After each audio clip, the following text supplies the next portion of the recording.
ഒരു സാധനം ഉണ്ടാക്കാം. രണ്ട് എപ്പോഴും വീടുണ്ട്. പക്ഷെ ഇപ്പോഴാണ് ഇത് വീഡിയോ എടുത്തോണ്ട് യൂട്യൂബ് എടുത്തത്. എൻ്റെ ഒരു ക്യൂരിയോസിറ്റി വേണ്ടിയിട്ടാണ് ഞാൻ ചെയ്യുന്നത്. അപ്പോൾ നമ്മൾ ഇത്രയും പറയുന്നത് പൂമ്പിളക്കിൻ്റെ കാര്യമാണ്. നമുക്ക് പൂമ്പിളക്കിൻ്റെ അങ്ങനെ കാണാം.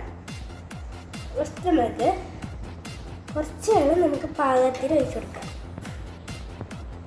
നമ്മുടെ അടുത്തത് കോൺഫ്ലവർ നമുക്ക് ഉണ്ടാക്കാം കേട്ടോ. കുറച്ച് വെള്ളം ഇനി നമുക്ക് ഒഴിക്കാം. ഇനി ഒരു കളർ വരുന്നത് ഈ ഒരു ചോപ്പ് കളർ നമുക്ക് ആഡ് ചെയ്യാം. നമുക്ക് ഒഴിക്കാം.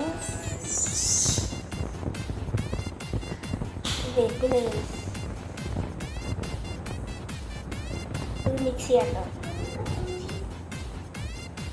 നമ്മൾ എഴുതിയപ്പോൾ ഒരു പിങ്ക് കളറാണ് കിട്ടിയത്. Success guys. കണ്ടോ കേട്ടോ. ഇത് നല്ല വറുത്തത് ഇളക്കിയൊക്കെ ഉണ്ട്. പതുക്കെ നല്ല എത്ര നല്ല കട്ടിയിലൊക്കെ കണ്ടോ. നമ്മൾ ഉരുളക്ക് സത്യം പറഞ്ഞ ഉരുളക്ക് പോലൊക്കെ ആയിട്ടുണ്ട്. അപ്പോൾ റെഡി ആയിരിക്കുന്നു. എല്ലാവരും ഇത് ട്രൈ ചെയ്യണം.